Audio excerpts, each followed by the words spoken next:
क्या आप यकीन करेंगे कि एक गरीब किसान का बेटा, जो कभी सिनेमा हॉल में चौकीदारी करके सिर्फ 90 रुपए महीना कमाता था, एक दिन ऐसी कंपनी खड़ी करेगा जिसका टर्नओवर 5,000 करोड़ रुपए से भी ज्यादा होगा। सुनने में यह कहानी किसी फिल्म की स्क्रिप्ट लगती है, लेकिन इसे सच कर दिखाया है चंदू भाई वीरानी ने। एक ऐसा इंसान जिसने अपनी मेहनत, जुनून और दूरदर्शी सोच से भारत की सबसे बड़ी वेफर्स कंपनियों में से एक बालाजी वेफर्स की नींव रखी। आज हम आपको चंदू भाई वीरानी की इस प्रेरणादायक यात्रा के हर पहलू के बारे में बताएंगे। कैसे उन्होंने संघर्षों से लड़कर खुद को खड़ा किया, कौन सी रणनीतियां अपनाई और कैसे लेज जैसे बड़े ब्रांड्स को पछाड़कर अपना साम्राज्य खड़ा किया। साल 1972 गुजरात के जामनगर जिले के एक छोटे से गांव में पोपट रामजी भाई वीरानी नाम के गरीब किसान अपने परिवार का पेट पालने के लिए खेती करते थे, लेकिन प्रकृति ने उनका साथ नहीं दिया। कभी बारिश का अभाव तो कभी बिन मौसम बरसात, उनकी सारी फसलें बर्बाद हो गईं। तंग आकर उन्होंने अपनी पुश्तैनी जमीन सिर्फ 20,000 रुपए में बेच दी। ये पैसे उन्होंने अपने 3 बेटों चंदू भाई, मेघजी भाई और भीखू भाई को बांट दिए ताकि वो अपना कुछ काम शुरू कर सकें। 15 साल के चंदू भाई ने अपने भाइयों के साथ राजकोट का रुख किया और खेती से जुड़े सामान का व्यापार शुरू किया। बिजनेस का अनुभव न होने की वजह से उन्हें किसी ने नकली फर्टिलाइजर बेच दिया। कुछ ही समय में उनका यह व्यापार बंद हो गया। तीनों भाई सड़कों पर आ गए और राजकोट में छोटे मोटे काम ढूंढने लगे। इतने तंग हालात हो गए कि 50 रुपए का किराया देना भी मुश्किल हो गया। मकान मालिक ने उन्हें घर से निकाल दिया। इसके बाद चंदू भाई को एस्ट्रोन सिनेमा हॉल में चौकीदारी का काम मिला, जहां वो सिर्फ 90 रुपए महीने कमाते थे। लेकिन मेहनती चंदू भाई ने चौकीदारी के साथ साथ पोस्टर लगाने और कैंटीन में भी काम करना शुरू कर दिया। थोड़े समय बाद ईमानदारी और मेहनत के चलते चंदू भाई को थिएटर की कैंटीन का ठेका मिल गया। यहां उन्होंने मसाला सैंडविच बेचना शुरू किया, जो लोगों को बेहद पसंद आया। इस काम से थोड़ी बचत होने लगी। 1982 में उन्होंने अपनी पूरी फैमिली को गांव से राजकोट बुला लिया। पूरा परिवार इस काम में लग गया। लेकिन एक समस्या यह थी कि बची हुई सैंडविच खराब हो जाती थी, जिससे काफी नुकसान होता था। चंदू भाई ने सोचा कि ऐसा क्या बेचा जाए जो जल्दी खराब ना हो।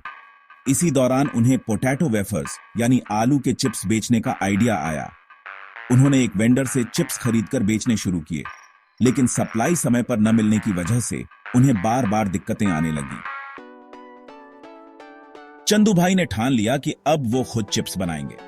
उनके पास सिर्फ 10,000 रुपए की सेविंग थी।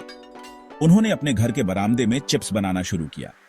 शुरुआत में उनके चिप्स कभी जल जाते तो कभी नरम रह जाते, लेकिन कड़ी मेहनत और सीखने की ललक से उन्होंने परफेक्ट पोटैटो वेफर्स बनाना सीख लिया। 1984 में उन्होंने अपने वेफर्स को एक नाम देने की सोची। थिएटर के पास स्थित हनुमान मंदिर से प्रेरित होकर उन्होंने अपने ब्रांड का नाम रखा, बालाजी वेफर्स। धीरे धीरे उनकी चिप्स की लोकप्रियता बढ़ने लगी। परिवार के सभी सदस्य दिन रात मेहनत करके डिमांड पूरी करने की कोशिश करने लगे। चंदू भाई ने सोचा कि मशीन की मदद से प्रोडक्शन बढ़ाया जा सकता है, लेकिन मशीन खरीदने के लिए पैसे नहीं थे। उन्होंने मशीन के फंक्शन को समझा और सिर्फ 5,000 रुपए में अलग अलग पार्ट्स खरीदकर खुद अपनी पोटैटो चॉपिंग और फ्राइंग मशीन बनाई।